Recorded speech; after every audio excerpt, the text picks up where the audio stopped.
السلام عليكم ورحمة الله وبركاته. cashirkan waa cashir aan ku baran doono waxa loo yaqaano lower limb ama anatomiga oo lugta iyo jirooyin saameyso. Marka wuxuu noqon doonaa hal cashir oo dheer ama dhowr cashir aan u kala goongoon doonaa si uu easy u noqdo sida lagu barto. Wuxuu ku saabnaan doonaa lower limb, lugta qaybaha loo kala qaybiyo, lafihiisa, xididyada dhiigga keena, nerviyaasha oo geeya muxuu ahaa amarada ka soo baxa maskaxda oo innervationka ku sameeya. Sidoo kale waxaan baran doonaa jointyaasha ku yaala sida oo hip joint, knee joint iyo ankle joint.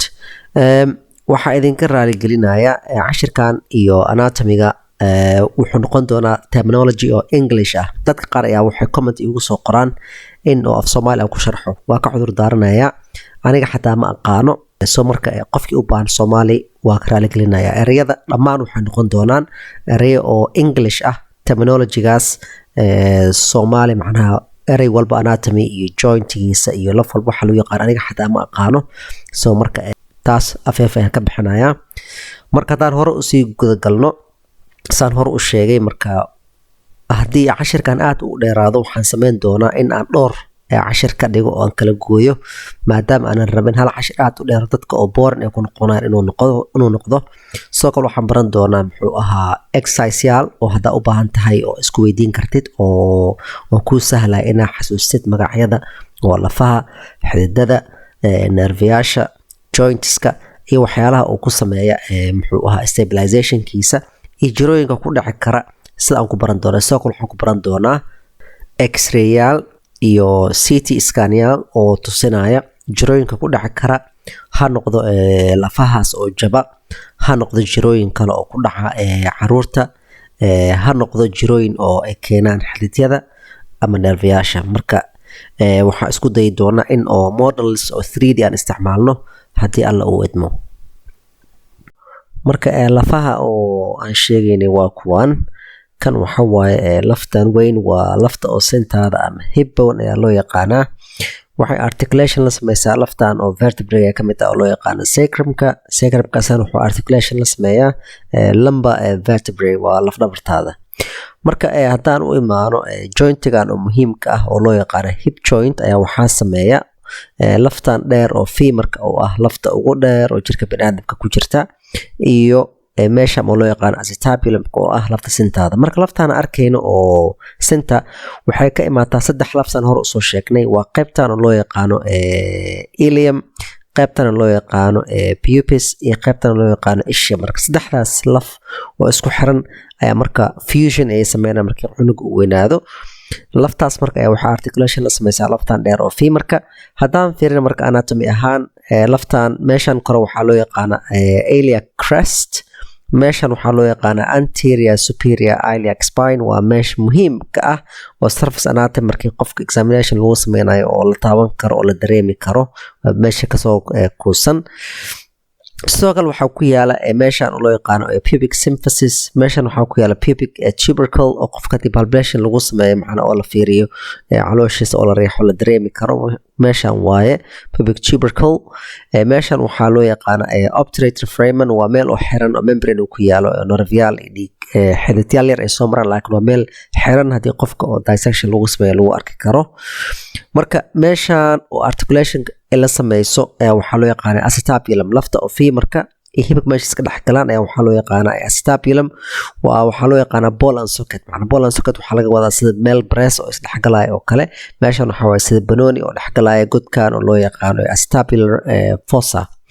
marka laftan oo femurka taan u imaada ayadan waxay leedahay qaybo tiro badan oo aan arki karno. qaybtan oo kore waxaa loo yaqaanaa head, macnaa qaybta oo madaxa ah waxay ku xiran tahay qayb loo yaqaano qoorta ama neck of the femur ayaa loo yaqaanaa. waxaa ku yaala marka laba laf oo macnaa soo kuusan. qaybtan kore waxaa loo yaqaanaa greater trochanter, kan waxaa loo yaqaanaa lesser trochanter. greater trochanter, lesser trochanter. markii hor laga fiirinayo leenkan isku xira labada trochanter waxaa loo yaqaana intertrochanteric line, laakiin haddii gadaal laga soo fiiriyo oo modelka aan wareejino waxaan arkaynaa kan waxaa waaye greater trochanter, kan waxaa waaye lesser trochanter. inta laynkan u dhexeeya markii gadaal laga soo fiiriya waxaa loo yaqaanaa intertrochanteric crest. haddii aan laabano marka oo horhora aan fiirino waa laf dheer oo aan arkeyno oo dhex ahaan marka la fiiriyo oo sida oo circle oo kale ah.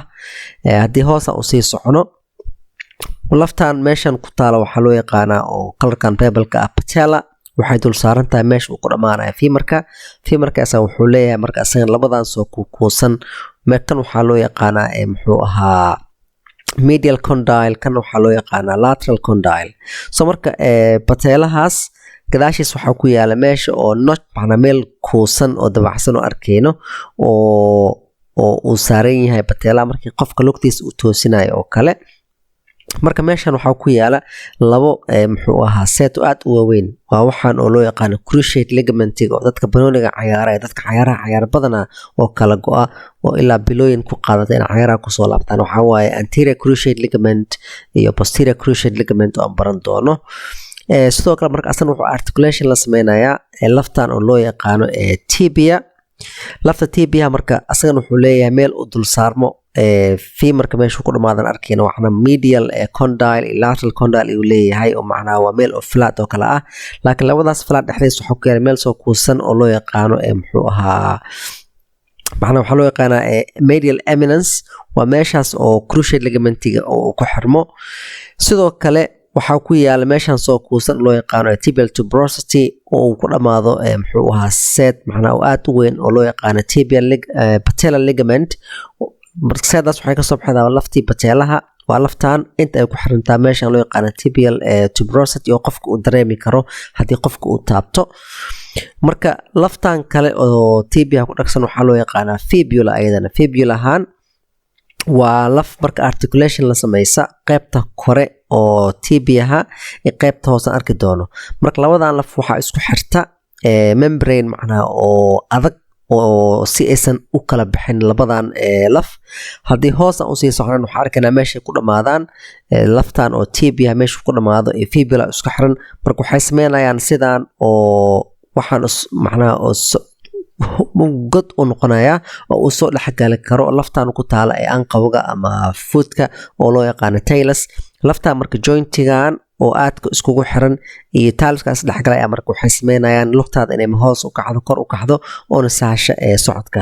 lafaha hoose oo ku yaala marka muxuu ahaa foodka si gooni ah u baran doona. waa lafa aad u tiro badan magacyo tiro badan leh laakiin hadda waxaa rabaa inaan dulmarno oo kaliya lafaha oo ku yaala muxuu ahaa lower limbiga si oo kulligiis aan u aragno noocyada ay kala yihiin iyo magacyadooda waxa la kala yiraahdo. haddaa u baahan tahay revision inaad ku samaysid magacyada oo lafaha videoha jooji kadib label gareey kadibna videoha shid fiiri in oo su-aalaha asaxday in kale oo magacyada oo lafaha ay leeyihiin si exercise kuugu noqdo oo ku baratid magacyada oo lafaha.